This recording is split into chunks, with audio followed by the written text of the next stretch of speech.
75 MPs have published a letter, a statement expressing their concern at 15 penguins who are trapped in a basement in central London. This is at the Sea Life London Aquarium, without sunlight or fresh air. These MPs say that this is un-British and are demanding that these poor 15 penguins be promptly released. Let's talk to one of the MPs that signed that letter. Dr. Danny Chambers is a practising veterinary surgeon, Liberal Democrat MP for Winchester, who has signed the letter alongside dozens of others. Danny, great to have you on the show tonight. Thanks very much indeed for staying up to talk to us.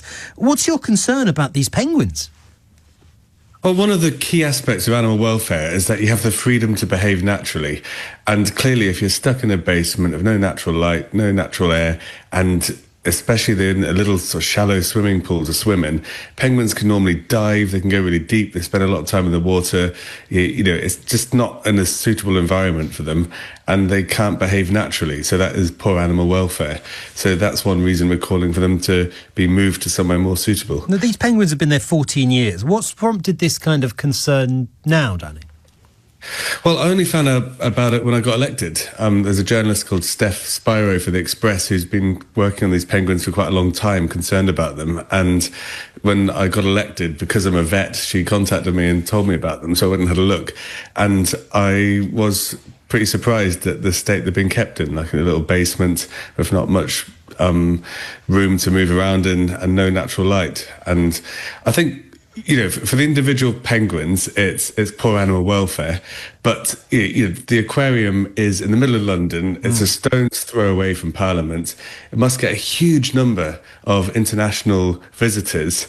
And it's sort of a symbol of what we believe is decent animal welfare. A lot of international visitors must come to London every year, see that we think is acceptable to keep animals in that state so close to Parliament. Is sending a really bad signal because, you know, around the world, whether it's farm animal welfare or zoo welfare, you know, the UK leads the way in high animal welfare standards, and this really is a poor example. Where might they go? Because you can't just release them into the Thames, presumably, these penguins. So what should happen to them? It's not. We've got a local zoo near us, Marwell Zoo, actually, and I was actually helping blood sample those penguins a few months ago, and you know, those penguins have got more room to swim in. What? Say again, sorry. You were blood sampling the penguins? Yes, yeah. The only veterinary practice I've managed to do in the last 12 months since getting elected was actually blood sampling these penguins. Sorry, Dad, I've got to. How do you blood sample a penguin? Is it a flipper job?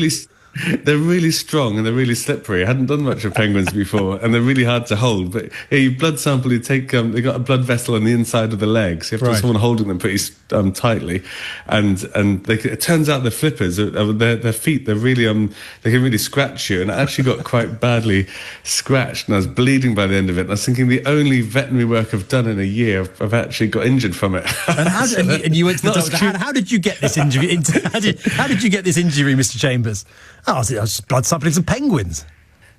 Oh, he's frozen. We'll have to see if we can get Danny back. I've got so many more questions to ask him about these penguins. I think the line for now. Oh, no, Danny, you're back with us, I think. Can you hear me? Hello. Yeah, you froze for a moment. We were talking about your inflicted injuries endured by blood sampling the penguins. So they could go to a local zoo, effectively. But isn't there a sort of broader point here about, you know, you say it's cruel to keep them trapped in circumstances that are so different to their kind of natural existence.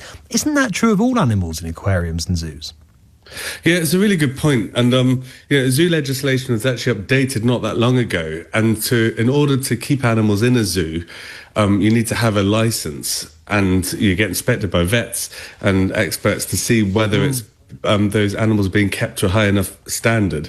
And certainly the days when, you know, you'd have a tiger that was just in a cage behind bars of no sort of natural environment, and you see them walking up and down, they look quite obviously very stressed and distressed. That's not allowed anymore. You know, whether you're farming or whether you have a pet or whether you have a zoo, it is really hard to hit all the animal welfare standards to make sure they're having as good a life as possible. But you can, and, you know, often there are some compromises made. But I think when you view these penguins, it's such an extreme situation where there's no natural light, they're in a basement, there's very little room for them to swim. They even look unhappy. Like, you don't have to be a kind of expert or a vet to look at them and think these penguins are not acting normally, they're not interacting normally. Yeah. So anywhere where there's light, where they can get outside, where they have a bit more space to swim, the people who own this, the company also owns big places like Alton Towers and that. They've got plenty of money. They could definitely provide a better environment for these penguins. And they're rejecting your calls. They say that the conditions represent the penguins' natural habitat. We have an incredible team of conservationists making sure they're healthy and thriving, and we work with some of the best penguin experts in the world to design their habitat. You're not convinced, Danny? You're not reassured by that? I'm not convinced at all, but, as a sort of impartial view, what we're calling for is for DEFRA, the Department for Environment, Food and Rural Affairs, is to come and, review this and see whether they think these animals' standards are being met properly. Yep. And if they're not being met, then they should be moved. Because I don't see as a vet, when you look at them, that, they don't look happy. They quite clearly don't kind of express natural behaviour. And it's a really bad example to set to the rest of the world. Danny, really appreciate your time tonight. Thank you very much for coming on. Dr. Danny Chambers, practising vet, Liberal Democrat MP for Winchester, who has rightly signed that letter.